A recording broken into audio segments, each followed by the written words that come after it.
మనకి ఆడపడుచు ఒకలాగాను మన చెల్లెలు ఒకలాగా ఎలా కనపడతారమ్మా? నాకు ఎప్పటికీ అర్థం కాదు ఆ విషయం. అసలు మన మొగుడు అక్కగారు ఒకలా కనపడుతుంది మనకి, మన అక్కగారు ఒకలా కనపడుతుంది. ఇది అర్థమైతే అద్వైతం అంతా అర్థమవుతుంది. ఇదే దృష్టి భేదం. మీ అక్కగారు అయ్యేసరికి నువ్వు అన్నీ సర్దేసుకుంటావు ఇక్కడ. అదే భర్త అక్కగారు వచ్చేసరికి వచ్చేస్తారు చెప్పబెట్టకుండా. అది మన అక్క వస్తే ఎప్పుడు ఎంతకాలం అయిందో వచ్చి మా అక్క నమశివాయ.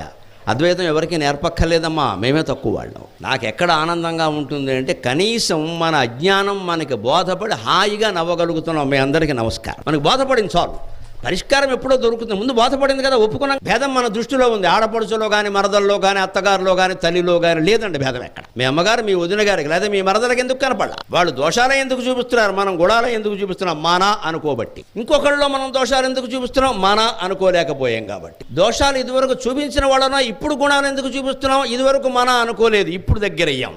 ఇదంతా మానవ సంబంధాలన్నీ అవసరాల మీద ఆధారపడి ఉంటాయి. దీనికి పెద్ద లాజిక్ అనవసరం.